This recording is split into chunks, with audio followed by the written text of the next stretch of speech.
السلام عليكم ورحمة الله وبركاته. ازيكم عاملين ايه؟ شايفين الشنطة القمر دي؟ تحفة، شنطة قلب جميلة جدا. مش عاجبة الزبونة، الموديل صغير قوي، مش داخل فيه الموبايل زي ما حضراتكم شايفين. فاحنا هنعمل ايه؟ هنضطر نفكها علشان نريح الزبون، عشان طبعا دايما الزبون على حق. عايزه اقول لكم ان هي خدت وقت ومجهود معايا كبير جدا عشان اطلعها بالشكل الجميل اللي كان قدام حضراتكم ده. وبكل سهوله الزبون بيقول لي ان انا عايزه احط فيها الموبايل، فهي مش مقاس الموبايل. فعلى ما وصلت للمقاس ده، طبعا انا قستها قبل ما احط الموبايل فيها، دي كانت غلطه مني. بعد ما قفلتها جيت ادخل الموبايل، طبعا ما دخلش.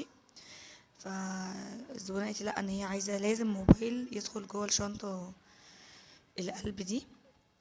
فاضطريت افكها. آه بجد لما بفك شغل ما بيتعبنيش قد ما انا شغاله فيه. طبعا الفك سهل والخراب سهل زي ما اي حاجه بتحصل في حياتنا. بس المجهود والتعب، مجهود يومين وتعب علشان اوصل الحاجه بالشكل ده، وفي الاخر بكل سهوله بتضطري تفكيها عشان يعجب الناس، يعجب اللي طالب. حاجه بجد تضايق جدا.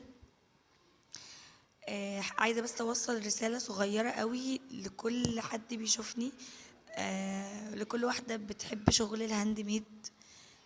يعني يا ريت يجي في بالك لحظه زي دي، لحظه تعب ومجهود وتقطيع ايد.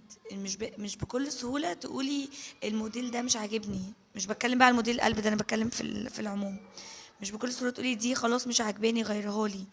مش بكل سهوله لا انا مش عايزه ده، انا عايزه غيره. طب معلش كبري لي الشنطه شويه، معلش فكيها واعملي لي موديل اكبر. لا، هو مش سهل. ده خيط بيتشد وبيتربط، وخرز بيتحط في قلب خيط. يعني مجهود وشغل كبير. احنا بنبقى محتاجين منكم كلمه حلوه بس مش اكتر، لكن استهتار بتعبنا وبشغلنا لا، مش حلو. ده الخرز وادي ايدي اللي اتقطعت، طبعا حاجه صعبه جدا.